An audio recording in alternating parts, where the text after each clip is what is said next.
Baik, tanda yang berikutnya. Meninggal karena sebab mempertahankan agama. Ini tentu lebih utama daripada mempertahankan sekedar harta milik kita. Mempertahankan agama.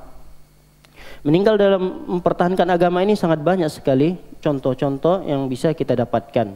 Dan itu banyak kita dapatkan di saudara-saudara kita yang mereka meninggal dunia dalam keadaan mempertahankan agama mereka. Kemudian meninggal karena sebab mempertahankan jiwa dan raga. Pertahankan jiwa dan raga. Jadi harta, agama, jiwa dan raga kita. Sebagaimana sabda Rasulullah SAW mengatakan, man qutila duna malihi fahuwa syahid. Siapa orang yang terbunuh karena mempertahankan hartanya, dia syahid. Wa man qutila duna ahlihi fahuwa syahid. Siapa orang yang terbunuh karena membela atau mempertahankan keluarganya berarti jiwa raga dari keluarganya, maka dia meninggal dalam mempertahankan keluarganya tersebut, dia syahid.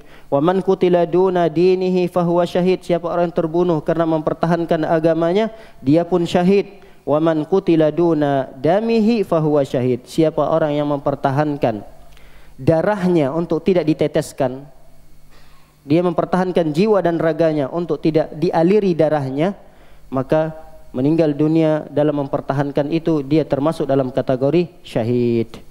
Dalam hadis yang lain dijelaskan, man qutila duna madlimatihi fahuwa syahid. Siapa orang yang terbunuh karena dizalimi, maka dia termasuk dalam kategori syahid. Baik, tanda yang berikutnya. Meninggal karena berjaga di perbatasan. Berjaga di perbatasan. Dan ini tidak mungkin terjadi kecuali bagi mereka-mereka yang ditugaskan oleh pemerintah. Dalam hal ini adalah para tentara-tentara. Jadi ini bukan sekedar tugas, bukan sebagai tanggung jawab, tapi di sisi lain ini adalah merupakan ibadah yang sangat besar, ibadah yang sangat agung, bahkan memiliki keutamaan yang sangat besar. Dalam sebuah hadis Rasulullah SAW mengatakan, ribatu yaumin wa lailatin khairun min siyami syahrin wa qiyamihi.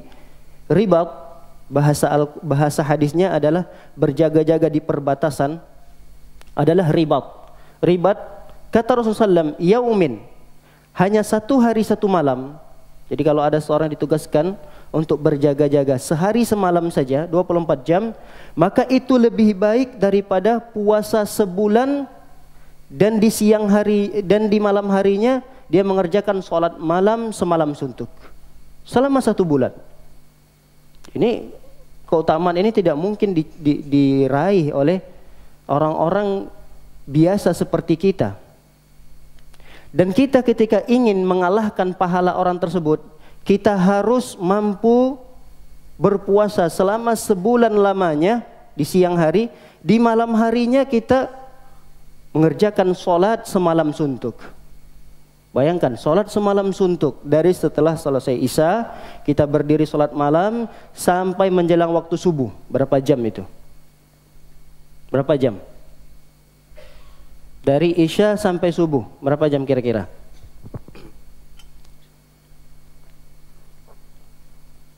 Anggap isya sekarang jam 7 atau jam 8 selesai sholat. Jam 8 sekarang subuh jam 5, anggap jam 5. Jam 8 sampai jam 5. Berapa jam itu? 9 jam. Baik, 9 jam. Ada yang pernah di antara kita mendirikan sholat malam selama 9 jam? Ada di antara kita 9 jam. Total sholat malamnya di malam itu 9 jam. Ada? Baik. Anggaplah ada.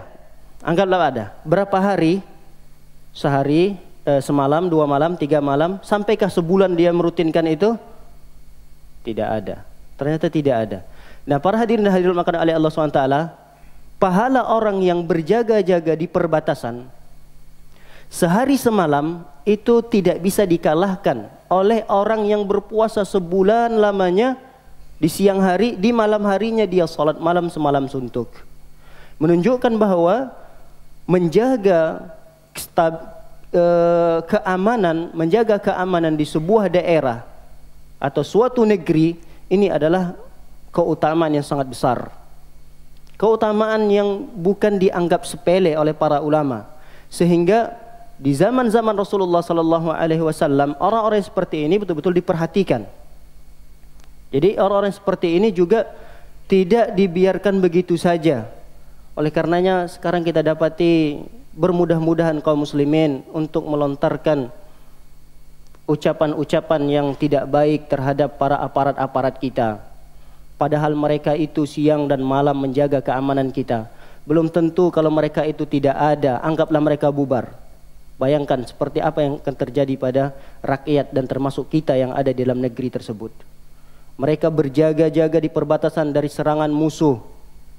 Mereka berjaga di perbatasan harus mengorbankan nyawa mereka.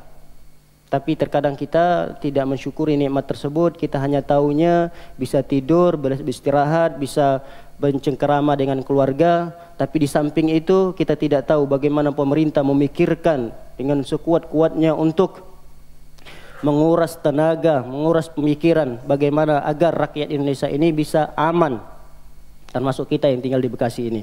Dan ini para hadirin hadirat melakukan oleh Allah SWT, ketika ada orang yang berjaga-jaga pada kondisi ini, maka masuk dalam kategori ketika dia wafat dalam keadaan itu masuk dalam kategori husnul khatimah. Baik, itu kalau masih hidup, masih dalam keadaan dia berjaga-jaga di perbatasan itu. Bagaimana kalau dia meninggal dunia dalam tugasnya itu? Dilanjutkan lagi oleh Rasulullah hadisnya. Idza mata wa in mata jara alaihi amaluhu alladhi kana ya'maluhu.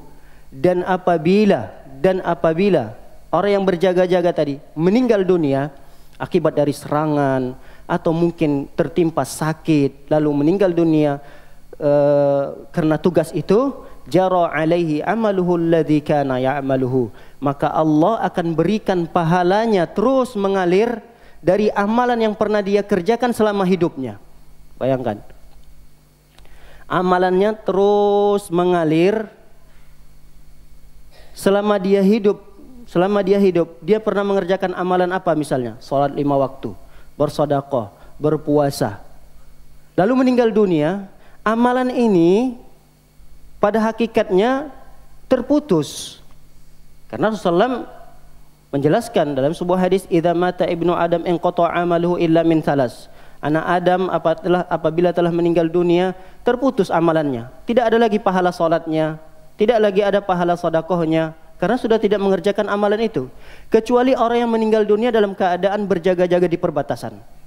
Ini termasuk pengecualian Rasulullah SAW dalam hadis yang tadi kita bacakan, yaitu orang-orang yang meninggal dunia dalam keadaan dia bertugas menjaga perbatasan sebuah wilayah, daerah, meninggal dunia, maka dulu semasa hidupnya dia pernah beribadah. Ibadah itu terus akan mengalir pahalanya sampai hari kiamat.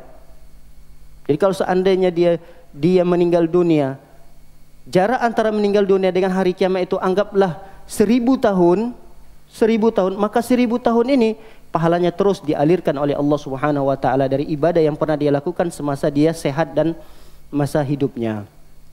Kemudian yang kedua, wa ujriya alaihi rizquhu, bahkan rizkinya untuk keluarganya, nafkah untuk keluarganya, Allah Subhanahu wa taala yang menjaminnya. Jadi ketika dia meninggal dunia sebagai kepala keluarga, lalu keluarga yang ditinggal, rizki mereka itu Allah Subhanahu wa taala yang menjaminnya. Yang ketiga, wa umina al-fitan, dijamin oleh Rasulullah bahwa dia tidak akan ditanya dalam kuburnya. Dia tidak akan ditanya, artinya aman dari pertanyaan kubur. Maka para hadirin dan hadirat maka oleh Allah Subhanahu wa taala, ketika ada saudara kita atau kita yang barangkali ditugaskan dalam pekerjaan yang mulia ini, jangan anggap itu sebagai pekerjaan dunia biasa saja atau tugas negara, tapi jadikan itu sebagai ibadah kita, sarana agar kita bisa mendapatkan husnul khatimah dari profesi tersebut. Baik, dalam hadis yang lain dijelaskan Rasulullah, kullu maitin yukhtamu ala amalihi illa alladhi mata murabitan fi sabilillah. Setiap mayat maka amalannya sudah tertutup. Ketika dia meninggal dunia, dulu dia salat, ketika meninggal sudah salat, ibadah salatnya atau pahala salatnya sudah ditutup oleh Allah SWT. Tidak mengalir lagi. Ketika seorang masa hidupnya dia ikut kajian, Lalu ketika meninggal dunia, dia tidak ikut kajian lagi, sampai di situ pahala kajiannya. Kecuali kata Rasulullah, alladzi mata murabitan, kecuali orang yang meninggal dunia dalam keadaan berjaga-jaga di medan perang atau berjaga di perbatasan daerah kaum muslimin. Fa innahu yunamma lahu amaluhu ila yaumil qiyamah. Sungguh amalannya yang dulu pernah dia kerjakan semasa hidupnya terus dikembangbiakkan oleh Allah Subhanahu wa taala sampai pada hari kiamat. Bukan setahun, 2 tahun, 3 tahun setelah meninggal, sampai pada hari kiamat, kata Rasulullah SAW mengatakan, wa ya'manu fitnatal qabri, dan dijamin dia aman dari pertanyaan kubur. Artinya dia tidak perlu lagi ditanya oleh malaikat di alam kubur.